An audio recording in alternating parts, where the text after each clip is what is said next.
terminou há pouco um evento promovido pela Associação de Mantenedoras Particulares de Ensino Superior em Santa Catarina, AMPESC, e que tratou do novo marco regulatório do ensino à distância e os indicadores de avaliação. Um encontro muito relevante de um assunto carente no Brasil, que é educação. E o futuro da educação à distância, que representa muito mesmo do ponto de vista dos percentuais de matrículas que nós temos no ensino superior. Então, esse novo marco ele está para ser divulgado agora em maio, está em construção, tem uma data aí para limite para ser divulgado esse novo marco. Isso traz implicações nas regras, né? Evidente, né? Isso traz implicações na forma de EAD, no conteúdo, limitações ou não. Enfim, nós queremos entender o que na prática representa esse novo marco. Porque eu me lembro atrás, quando se discutiu o EAD, o ensino à distância, se defendia a tese o seguinte: olha, se é graduação, vamos lá, se é graduação, o cidadão está buscando uma graduação em nível superior, na teoria, se é via EAD, é para ser na mesma qualidade de formação daquele que faz no presencial ou no modelo híbrido e por aí vai, né? Porque imagina você vai em busca de um prestador de serviço, de um profissional formado em alguma área do conhecimento. Não importa para esse que é o cliente, o tomador do serviço, se o cara é formado à distância presencial. Ele espera que ali esteja um profissional habilitado, né? Porque senão não faria razão de existir esse tipo de modalidade que facilita a vida das pessoas. Mas, claro, é preciso que tenha qualidade. E aí existem os órgãos reguladores, as normas e por aí vai. Então nós vamos discutir. Essa qualidade hoje, ela existe? O EAD serve para tudo, para quase tudo? Ele pode ser integral, o EAD ele pode ser híbrido. Enfim, vamos entender como é que isso funciona. Eu tenho alguns dados aqui, os senhores podem confirmar ou não, e até me chamaram a atenção, porque os números de Santa Catarina de ensino à distância são bem representativos. A informação que eu recebi é a seguinte: a modalidade de ensino à distância continua em expansão no Brasil e representa 50,7% das matrículas no país. Então, metade. Em Santa Catarina, as matrículas em EAD é das mais altas do Brasil, alcançando 87% do total no estado, segundo dados do INEP.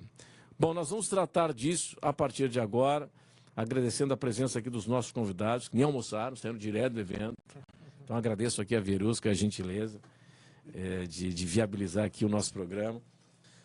Professor Jair dos Santos Júnior é dirigente associado à Associação de Mantenedoras Particulares de Educação Superior em Santa Catarina, AMPESC, que promoveu o evento. Foi mediador nessa terça-feira de regulação, foi mediador do evento dessa terça-feira, né? É diretor de regulação e qualidade da Associação Brasileira de EAD e membro da comissão assessora de EAD do INEP. Também nós agradecemos a gentileza do professor Ulisses Tavares Teixeira, que é diretor de avaliação de educação superior do INEP, e também professor Sandro Albino Albano, que é conselheiro da AMPESC, professor e diretor-presidente do grupo educacional Sensupeg, que fica em Joinville. Senhores, obrigado aí pela gentileza aqui conosco. Bom, seguinte, eu queria começar, professor Jair, explica para a gente, por gentileza, o que está em discussão. Quer dizer, tem um marco que está aí para ser divulgado. Ele já está praticamente construído? Em que fase nós estamos e qual é a importância desse debate? Boa tarde. Boa tarde, Renato. Boa tarde a quem nos assiste pelo YouTube, aos nossos ouvintes. Vou fazer um contexto, tentar ser rápido e didático. Vamos lá. 2017, antes de 2017, nós tínhamos regras de muita restrição para a oferta de educação superior em geral. Tá? Então, no caso do EAD, era pior ainda, você tinha que passar por uma série de crivos, você tinha que ter uma faculdade presencial por X anos, um curso já formando turma, aí que você podia pensar em pedir EAD. Para você ter um polo, você tinha que passar por visitas de de auditorias praticamente. Isso foi antes de 17. Então vocês imaginem a quantidade de recurso público investido para você visitar todos os polos em processos que eram demoradíssimos. Bom, 2017 veio o marco daquele ano que proporcionou uma oferta um pouco mais diversificada. Então, flexibilizou regra de polos, flexibilizou regra de abertura de cursos e etc. E aí a gente experimentou essa expansão da EAD. Então, o primeiro sinal que a gente gosta de dizer é assim, olha, a EAD não começou por causa de pandemia, era um movimento que já estava acontecendo. Entretanto, esse crescimento, para quem operou na época, a gente acompanhava isso pelos grupos de discussão e conselhos consultivos organizados pelo próprio Ministério, acreditava-se que após essa, vamos chamar, abertura, né, haveria um movimento de monitoramento e controle de qualidade. Infelizmente, isso não aconteceu. Né? De 17 para cá, você teve esse crescimento e você tinha, de um lado, o INEP, sim, fazendo os processos de avaliação, mas você não teve de órgãos reguladores o monitoramento e, eventualmente, corrigindo alguma coisa que não fosse uma oferta legal. Tá? Chegamos agora, né, nesse terceiro governo Lula, e o governo faz o diagnóstico de que, olha, cresceu demais, e aí, cresceu demais, mas está bom ou está ruim? Né? A primeira hipótese é, cresceu demais, o EAD não trouxe qualidade, trouxe má qualidade. Esse discurso já vem sendo superado gradativamente. Hoje, a gente começa a entender que, assim, a questão é a instituição que oferece. A instituição que oferece qualidade, ela oferece no EAD ou no presencial, não importa. E a gente tem bons indicadores que mostram isso. Então, hoje o aluno tem que estar muito atento, olha, a instituição que eu estou procurando, né? Qual é o nível de empregabilidade que eu tenho depois dela? Quais são os conceitos que ela tem nos indicadores? E não se preocupar com a modalidade, mas se preocupar, sim, quem é o ofertante, quem é a instituição. Né? Então, hoje, o debate está em torno disso. Esse marco regulatório que foi prometido para 2024 atrasou. Saiu uma portaria em junho do ano passado, dizendo, olha, então vamos fazer referenciais de qualidade, vamos soltar o novo marco até dezembro de 24. Não cumpriu, o governo não cumpriu o comprometido, vem um adiamento, uma expectativa para março desse ano, continuou não cumprindo o prometido, vem um segundo adiamento agora para abril, não aconteceu, e agora o último adiamento, e a gente espera que seja o último mesmo, é que até 9 de maio esse marco saia. Mas todos têm conhecimento, é uma discussão pública em um órgão lá chamado CCPares, aonde a gente conheceu toda uma discussão, as entidades representativas estiveram presentes, e a gente tem ideias de coisas que virão como polos com controle maior na sua infraestrutura, o tutor sendo tratado como professor mediador, oferta de cursos híbridos para as áreas que têm uma prática de ensino mais exigente na sua carga horária, como engenharia e licenciaturas. Enfim, esse é um pouco do cenário. Então, o marco a gente espera que não tenha surpresas, que ele seja fruto das discussões. Bom, professor Ulisses, o senhor representa aqui o INEP no nosso debate. A tendência é restringir mais, limitar mais, regular, enfim, só para entender qual é o cenário, né? Qual é a expectativa? É fechar um pouquinho a porta, manter, qualificar, ampliar, enfim, qual é a expectativa? Qual é o nível da discussão hoje? Boa tarde. Boa tarde a todos. Queria agradecer aqui a oportunidade de conversa, Renato. Eu acho que não é bem isso, né? A tendência é a gente garantir que todos os cursos de graduação no Brasil, seja da modalidade que for, estejam fornecendo processos formativos de qualidade para os seus estudantes. Então a tendência não é limitar mais, restringir mais, não. Não, em hipótese nenhuma. Na verdade, a discussão, como o professor Jair aqui colocou, ela vem sendo conduzida pelo Ministério da Educação nesse conselho consultivo, que inclui representantes das instituições de educação superior, justamente para pensar como o EAD, enquanto ferramenta de ensino, pode nos ajudar a avançar na formação da população brasileira. Né? Posso até citar alguns números, né? O Brasil tem hoje perto de 10 milhões de estudantes matriculados na educação superior. Mas a nossa proporção da população que tem, por exemplo, entre 24 e 35 anos com diploma de graduação superior está na faixa dos 22%. né? Assim, nós sabemos de outros dados a necessidade que temos de formação de professores de áreas específicas que atendam todas as escolas do país, né? Então, são vários dados que levam a um diagnóstico que nós, ainda que tenhamos expandido a oferta nos últimos anos, ainda temos a enfrentar um desafio muito grande de formação da população. Então, a questão é como nós vamos usar todos os recursos disponíveis nessa direção. E aí a discussão vem bem nesse lado. Olha, podemos ter processos de aprendizado presenciais, processos de aprendizado à distância e processos de aprendizagem no que está sendo chamado de semipresencial, ou que equivale aqui ao híbrido que nós estamos colocando, de uma maneira que a gente consiga fazer a educação superior chegar a todos esses estudantes. Mas seja qual for o formato dessa oferta, que ela seja uma oferta de qualidade, como você mesmo colocou. Para o cliente final não importa qual foi o processo. Se aquela pessoa tem um diploma, a gente precisa, como Brasil, ter a segurança de dizer, eu confio que essa pessoa domina aquelas habilidades. Então, professor Sandro, é o seguinte, nos ajude aqui a entender do cenário, só para a gente compreender o que hoje existe de educação à distância. Hoje vale para todos os cursos? Ou tem alguma regra que, não, medicina, odonto, não, isso aqui não pode. Como é que funciona hoje? O que pode hoje? Tem alguma regra de, não, isso aqui tem que ser 50% do curso tem que ser prático presencial, digamos assim. Qual é a regra hoje? Boa tarde. Boa tarde, mais uma vez, obrigado por poder participar e trocar, contribuir, fazer essa construção, que é uma construção coletiva, né? De fato, sim, há regras, tá? Há cursos que sim precisam ser presenciais. 100%? Né?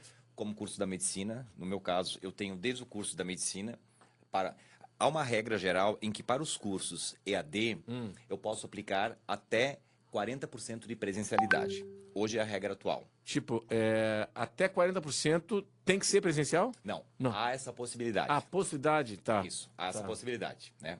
E nos cursos presenciais, me corrija, por favor, até 30%, né?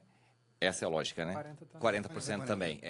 Então, você tem essa possibilidade nos cursos de poder atribuir a isso. Por exemplo, dentro da minha instituição, eu tenho cursos presenciais, por exemplo, como é o caso da medicina, né? Eu escolhi ter o curso 100% presencial, mas eu também tenho um curso EAD. Né? Nós sabemos que, por exemplo, atrás de um... Mas de medicina também EAD? Não. Medicina, tá, ok. Eu tenho cursos presenciais, sim. assim como o curso de medicina, que é 100% presencial, e também como eu tenho inúmeros cursos EAD, né? Com mais de 20 mil alunos. Importante trazer, como foi dito, que atrás de um diploma, quando o aluno recebe, não está escrito se a modalidade é EAD ou se ela é presencial. Esse é o ponto central da discussão que a gente traz hoje aqui. E para nós, como expectativa, né? Porque eu digo assim, como professor e mantenedor de uma instituição, nós temos uma licença, né? Nós somos proprietários de uma instituição de ensino superior, porém, nós não podemos viver sem essa licença do Estado. Sim. E nós temos que nos adaptar a essa licença do Estado. Que é o regulador. E eu te confesso particularmente que hoje, como mantenedor de uma instituição média, que a gente chamaria aqui no país, eu tenho uma boa expectativa sobre esse novo marco regulatório, porque ela realmente vai na educação à distância, do qual eu discordo. Eu entendo que precisa ter interação. Eu sou professor de formação e entendo que a construção do conhecimento se dá também pelas interações. Então, a expectativa é grande sobre esse marco regulatório e que, acima de tudo, para mim, educação ela não pode ser sinônimo de privilégio. Né? O marco regulatório ele não pode privilegiar, por exemplo, como foi no passado, cidades grandes. Foi o meu caso. Eu tinha que viajar 2 horas para estudar e mais 2 horas para voltar. Hoje, a cidade que eu moro tem uma universidade. Educação tem que ser sinônimo de acesso. Então, nós esperamos que o marco regulatório ele continue sendo democrático, mas que ele não seja sinônimo de privilégio, que ele continue sendo sinônimo de acesso e com qualidade. Para nós somos instituições, no meu caso, média, e que trabalhamos com a qualidade, independente da marca que vai no diploma, seja a modalidade, seja EAD ou presencial, a expectativa é muito boa, porque ele traz indícios de que vamos ter mais presencialidade, vamos ter mais controle e, principalmente, vamos possibilitar ainda mais interação para os alunos. Senhores, faz sentido a crítica? Estou falando como leigo e como receptador de uma mensagem. Já recebi críticas no seguinte sentido. Não faz nenhum cabimento, não tem cabimento, não faz sentido você ter aula EAD de medicina. Em odonto. Como é que você vai dar aula prática? Enfim, eu queria entender isso. Onde é que há exagero no entendimento do senhor, se é que há exagero, em algum tipo de formação em AD, onde deveria ter mais o presencial? Renato, de uma maneira bem simples para quem está assistindo a gente entender. Vamos lá. Tem determinadas competências, determinadas habilidades que hoje eu não tenho tecnologia para a pessoa aprender se não for presencial. Entendi. Vamos pegar um exemplo? Vamos lá. Injetáveis. Eu vou lá e eu tenho que aplicar, usar, assim, colocar uma agulha no tecido da pessoa, né? Tem textura, tem temperatura, tem ângulo, tem o jeito de fazer e etc. Eu não tenho hoje à disposição no Brasil para as instituições uma tecnologia que o sujeito vai aprender isso se ele não tiver um laboratório de semiologia. Tem que ser presencial, certo? Então, tem... A área da saúde, o senhor está falando da Estou área da citando saúde. o caso da saúde. Vale para enfermagem, medicina. Vamos enfim. para a licenciatura? Aonde é que a professora aprende a dar aula? Estando numa sala de aula. Então, o grande avanço, quando a gente pensa hoje na questão dos estágios, e até com o ENAD das licenciaturas, acho que vale a pena o professor Ulisses depois comentar sobre ele.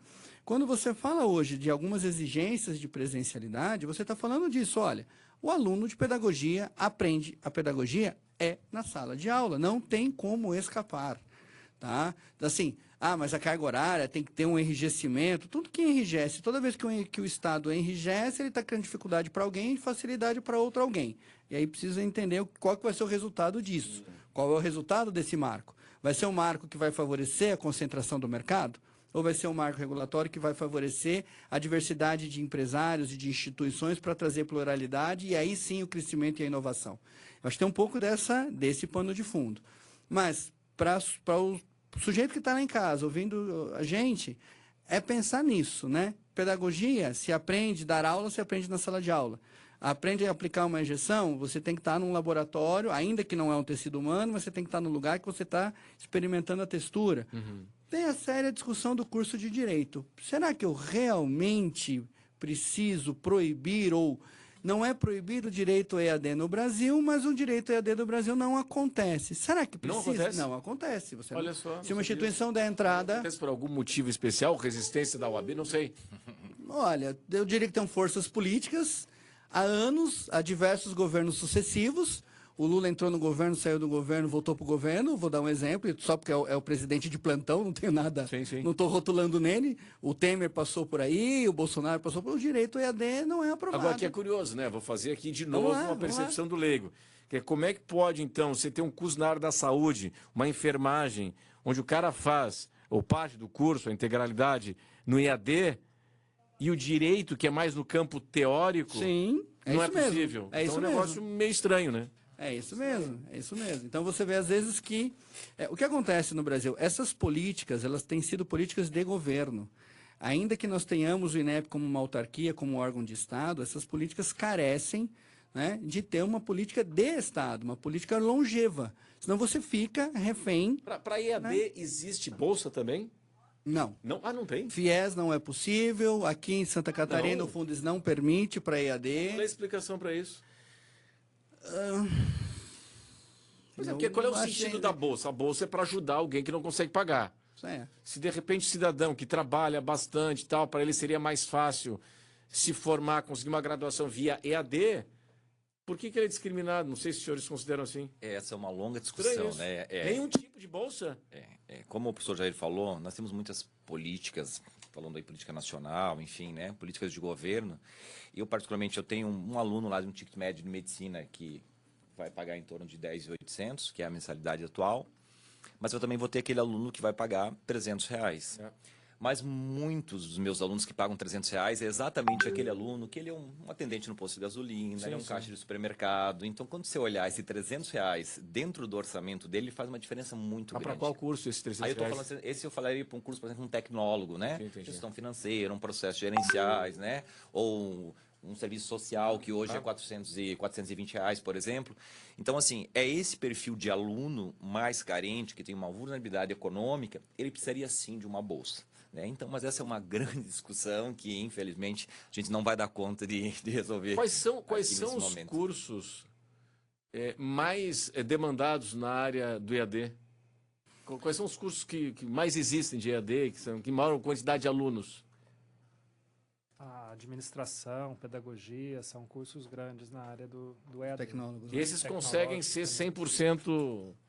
Não tem no Brasil curso 100% EAD, já não existia, mesmo com o marco 17. Não, todo curso precisa da sua presencialidade. Ok. Esse é um mito que precisa acabar, importante. E qual é o percentual, normalmente, desses aí? O que é presencial? Varia pelo tipo de competência. Um curso de administração, a parte de estágios, por exemplo, de projetos de extensão, você deve trabalhar presencialmente, como já é a regra atual, não precisamos da regra. A ideia é, inclusive, acabar com a exigência de ser uma parte presencial. No marco pode entrar isso? Tipo assim, acabar com a exigência... Não, ao contrário. Não. Digo, é porque os senhores falaram o seguinte, hoje não existe 100% EAD. Exatamente. Tem uma parte que é o presencial. Obrigado. A ideia não é deixar 100% presencial, é fazer o contrário, é permitir mais espaço para o presencial também, para justamente evitar aquela história do estudar o injetável sem o laboratório, sem... Exato, acho que é bem por aí. A ideia do qualificar. marco é realmente regulamentar o que pode ser feito na modalidade presencial, o que pode ser feito à distância. Né? Então, hoje, por exemplo, nós temos cursos de licenciatura que estão classificados na modalidade à distância. Mas nós sabemos que um estudante de licenciatura precisa fazer atividades práticas nas escolas, atividades de extensão, ele tem que frequentar a escola de educação básica, tem atividades que são feitas no polo, precisa de orientação próxima do professor e tudo mais. E na avaliação, inclusive, que o professor Jair colocou aqui a brecha para a gente falar do ENAD, o ENAD é um exame aplicado para os estudantes ao final da graduação. E no ano passado nós trouxemos uma mudança, que aplicamos uma prova muito focada no desenvolvimento das habilidades docentes de cada um daqueles estudantes e incluímos também uma avaliação prática. Então, os estudantes, quando estão acabando o curso, estão na fase final, na etapa final dos estágios supervisionados, esses estudantes eles têm que, em algum momento, dar uma aula para aquela turma onde eles estão estagiando. E aí, essa aula, né, a gente pede que ele forneça para o INEP o plano da aula e que o professor da escola faça uma avaliação dessa aula. Bom, senhores, eu vou pedir uma licença para todos, porque o repórter CBN está chegando agora e, em instantes, nós voltaremos. Até já. Repórter CBN.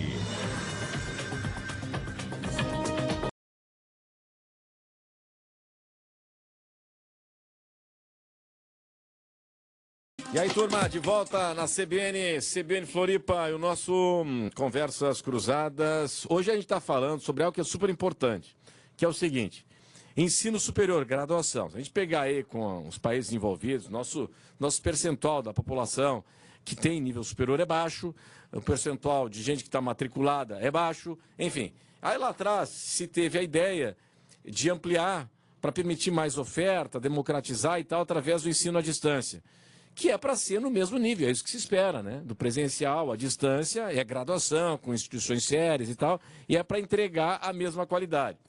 Bom, o que está em andamento agora, em um evento promovido hoje pela Associação de Mantenedores Particulares de Educação Superior em Santa Catarina, AMPESC, discutiu o novo marco do EAD, do ensino à distância, que está para ser publicado agora em maio.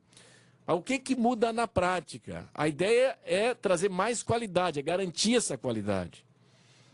E é disso que nós estamos tratando aqui, na companhia do professor Jair dos Santos Júnior, que é dirigente da AMPESC, foi mediador aí do evento. E também o professor Ulisses Tavares Teixeira, do INEP, e professor Sandro Albano, que é conselheiro da AMPESC também, e diretor-presidente do Grupo Educacional Sensupeg, que é em Joinville. E é disso que nós estamos tratando. Você participa do programa via WhatsApp CBN 991813800. A Verusca aqui na assessoria de imprensa do evento, dando toda a assistência para a gente, viabilizou aqui o nosso programa. Então nós temos aqui o seguinte, dados de matrículas totais. Brasil, total de matrículas cresceu 5,6% de 2022 a 2023, com destaque para a rede privada, que registrou um aumento de 7,3%. Isso aqui é no total? Sim, mas isso aqui não é só EAD, é graduação, ensino superior matrículas totais. Isso aqui no ensino superior. Tá. A representatividade da rede privada na educação superior continua crescendo, alcançando 79,3% do total de matrículas. De 2013 a 2023, a concentração de matrículas na rede privada aumentou 5,7 pontos percentuais, impulsionada principalmente pela expansão da EAD. E é isso que preocupa os nossos convidados também, essa concentração em determinados grupos. Quantos grupos que concentram as matrículas no ensino superior ou EAD aqui no Brasil? Os senhores comentaram agora há pouco. Há vários grupos, mas se a gente contabilizar as instituições de educação superior, que são 2.580 no último censo educacional, dessas 4 instituições detêm 25% das matrículas no país. Então é uma tendência de concentração realmente forte. Mas se me permite, Renato, eu acho que o EAD, na verdade a matrícula e a oferta no Brasil cresceu bastante nos últimos anos, como você estava mostrando nos números aí. Né? E o EAD cresceu mais expressivamente de 2017 para cá, como o professor Jair também comentou, assim, correlacionado com os marcos regulatórios anteriores. Mas o EAD, ele é muito dinâmico, né? Assim, os recursos disponíveis e o uso dessas tecnologias pelas instituições de educação superior, ela muda cotidianamente. Então, acho que o que está em discussão no marco regulatório é a definição de padrões mínimos de qualidade esperados, né, e requisitos para o funcionamento dessa modalidade de oferta. E aí a gente precisa ir pensando nessa definição pelo lado da regulação do Estado, e também na produção de evidências sobre a qualidade do que está sendo produzido, né? Então, assim, os processos avaliativos também precisam ser aprimorados. Não é que a gente não tenha dados hoje sobre a oferta EAD, né? A gente tem comissões de professores que fazem visitas aos cursos, que olham lá os ambientes virtuais de aprendizagem, a metodologia aplicada para o curso, o corpo tutorial, né? A capacitação desses tutores, a infraestrutura tecnológica. Temos várias informações, mas parece que a sensação, o diagnóstico é que a gente precisa ter um olhar ainda mais detalhado e definir requisitos mínimos, como os polos devem funcionar, né, qual que é exatamente o papel dos mediadores pedagógicos aqui. Ele pode ser um tutor que acompanha só os resultados de uma avaliação objetiva e dá uma informação sobre acesso de tecnologia, ou ele precisa realmente ter o domínio ali como professor de fato, né? Então são discussões semelhantes a essas, de definição de requisitos e de suas repercussões na avaliação. Hoje, nos indicadores atuais, nós temos resultado, por exemplo, se a gente pegar o curso de administração no Brasil, o percentual, enfim, o resultado de qualidade, aquele que se forma presencial, aquele que se forma em EAD, tem diferença nos indicadores atuais, nas avaliações atuais? Tem pequenas diferenças, sim. Tá? Há uma tendência, se a gente pegar, por exemplo, os resultados dos estudantes nessa prova do ENAD que é aplicada, há uma tendência em todas as áreas de que os resultados dos estudantes vinculados a cursos da modalidade EAD sejam um pouco mais baixos. Um pouco mais baixos. Mas eu preciso, para não ser injusto, sim. Eu preciso também reconhecer que esses estudantes têm características socioeconômicas muito específicas deles. São estudantes, em geral, mais velhos, mais pobres, que estão trabalhando. Então não é o curso, é o estudante, no caso, é o perfil do estudante. O cara, enfim, tu pega o aluno jovem, com tempo para estudar, com boa formação, com acesso a livro, que passou por boa escola, acabou de sair do colégio, foi para a faculdade. É diferente, né? Renato, óbvio que é diferente. Para fazer essa discussão, a gente tem que lembrar o seguinte, olha. A oferta da educação básica brasileira, ela é eminentemente pública. Certo? A educação básica, ela é pública. É ela que gera, eu vou usar uma expressão, talvez alguns não gostem, mas vai ficar claro de entender. É ela que gera a matéria-prima que as instituições de ensino superior vão trabalhar. Exato. Tá certo? Então é isso. Então, é óbvio que quanto mais você estiver trabalhando uma forma de ensino superior que alcança a comunidade carente, que vai para cidades longínquas, que vai para lugares de difícil acesso, que você só consegue chegar ali com estrutura via tecnologia e etc. É claro que você vai atingir um estudante que esteve submetido a uma educação básica, né, maiores fragilidades. Ah, mas o ensino superior tem que se virar e corrigir. O INEP mede isso por um índice lá chamado nas nossas sopas de letrinha, né, o IDD.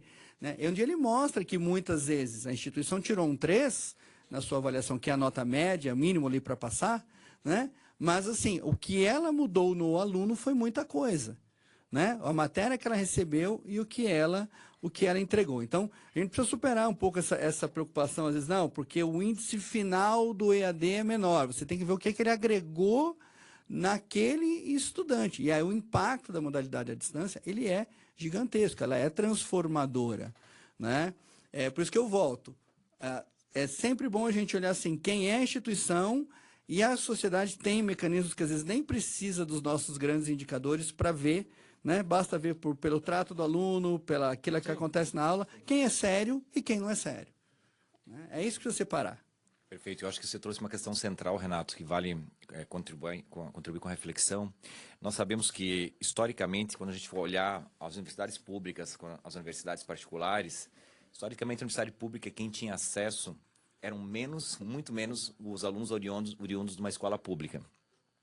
Hoje, nós que somos instituições particulares, o que acontece? A maioria dos nossos alunos, ele é oriundo de uma escola pública, Sim. certo? Com as suas inúmeras dificuldades que eles chegam, então nós precisamos trabalhar muito esse perfil desse estudante para que ele possa protagonizar. Graças a Deus que ao longo do tempo houve uma reparação histórica, temos as leis de cotas, né? Conseguimos colocar na universidade pública, mas sim, se de fato nós somos olharmos também os resultados, nós vamos ver que a universidade pública ela vai entregar um melhor resultado quando for mediante a essas provas, etc. e tal, do que a universidade particular, entendendo por quê, né? Para mim é um contrassenso, né? A universidade pública teria que ser necessariamente para pessoas pobres que têm necessidade, que precisam ter esse acesso. Mas essa é uma longa de uma conversa. É, uma discussão polêmica essa. E a segunda questão que eu acho importante que você trouxe, quando você fala assim, mas como é que a gente pode medir um pouco essa entrega, né? E o professor Jair traz muito essa fala dele também. Nós precisamos fazer uma pesquisa com o egresso, com o aluno nosso que se formou, como é que ele está atuando no mercado de trabalho. Porque isso é uma pesquisa importante. Essa é uma discussão que a gente tem que trazer para nós da sociedade educacional, para a comunidade acadêmica, para a nossa sociedade civil.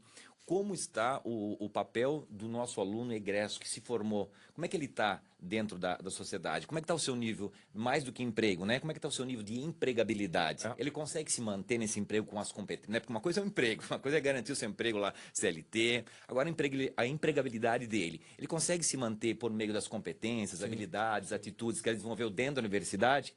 E para terminar, qual é o nível de trabalhabilidade dele? Que isso é o mais importante. O que é a trabalhabilidade?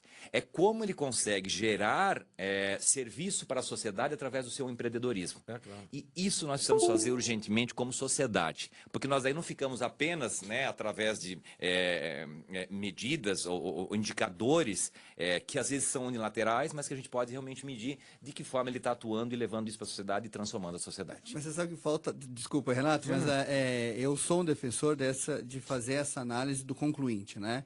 E um esboço simples seria, olha, via CAGED, via E-Social, via dados da Receita e dados com o CPF dos alunos que se transformam em pesquisadores. Então, eu tenho que ver o aluno, porque não é só emprego, né? O aluno, de repente, ele não vai ter carteira assinada, mas ele é um pequeno empreendedor. Isso, que eu falei, a trabalhabilidade, ele né? Ele tá mapeado. Então, assim, empreendedorismo, empregabilidade e, às vezes, produção científica, porque tem um percentual importante de gente que vai virar pesquisador. Assim, esse é o número que realmente deveria interessar para a discussão. Eu, instituição de ensino do Recôncavo Baiano, formo um aluno numa cidade aqui com sérias dificuldades de acesso e com um público carente.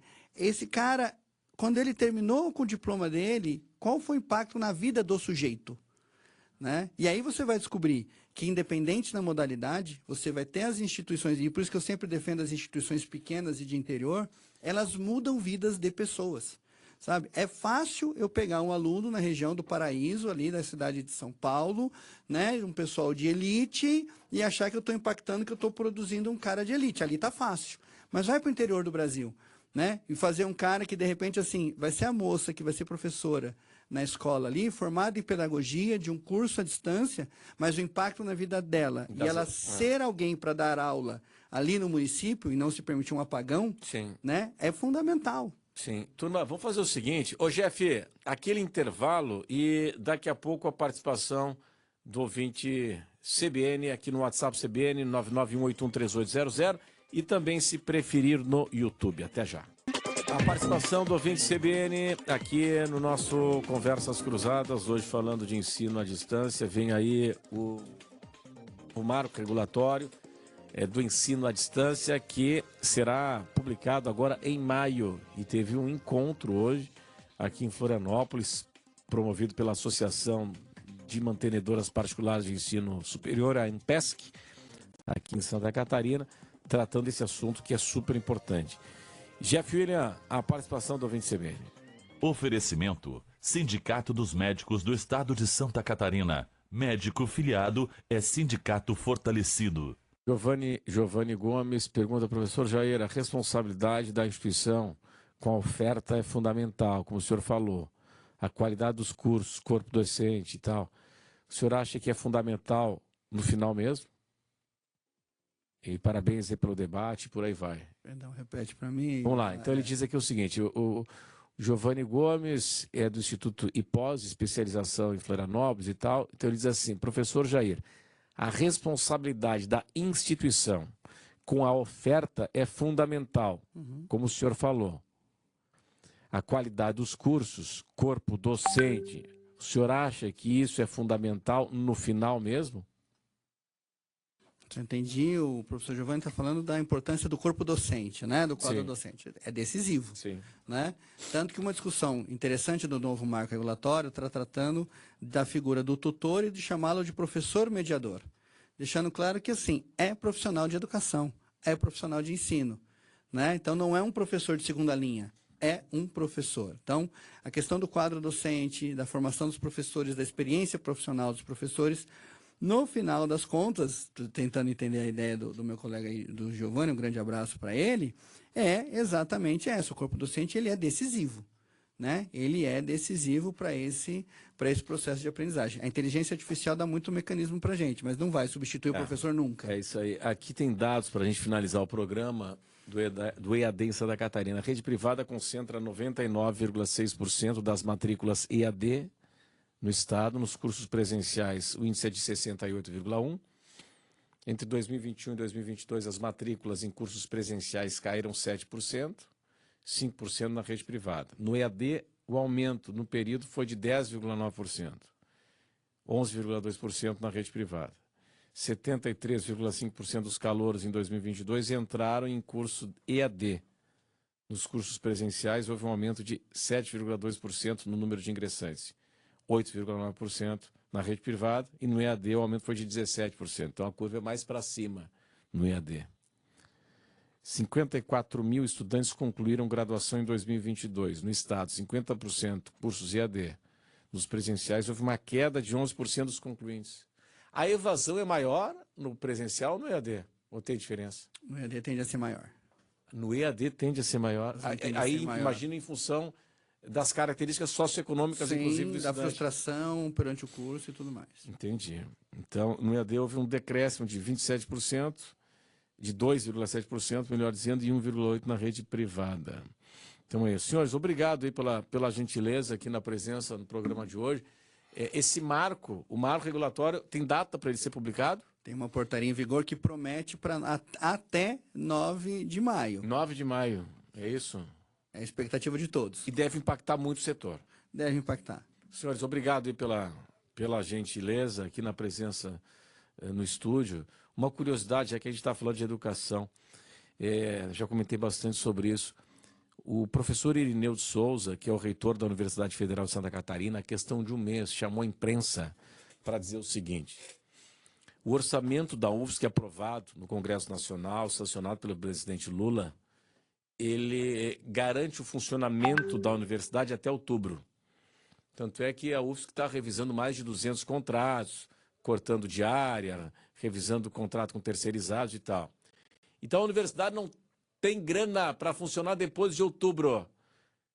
Aí o Conselho Universitário o CON, que deveria estar preocupado com isso, pautou agora para a próxima reunião, hoje, né? Hoje é a reunião, 29 de abril, hoje. Só qual é a pauta da reunião? Mudar o nome do campus da Universidade Federal de Santa Catarina.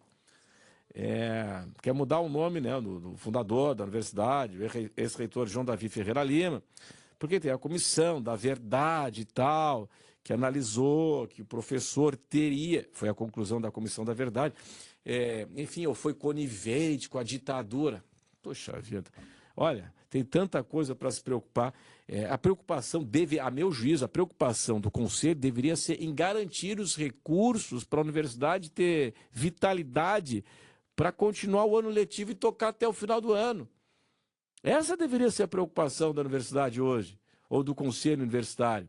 Eu sei que o reitor está mobilizado em busca dos recursos necessários para aumentar, né, o orçamento da universidade e não ter que cortar contrato com fornecedor, com energia elétrica. A UFSC não conseguiu pagar a conta de água e luz no ano passado. Teve que refinanciar, pagou agora do ano passado. Não conseguiu pagar a conta de água e luz. Aí o Conselho Universitário está preocupado em mudar o nome do campus. Mas é isso aí. Turma, obrigado aí pela gentileza. Nós voltaremos amanhã. Grande abraço. Tchau.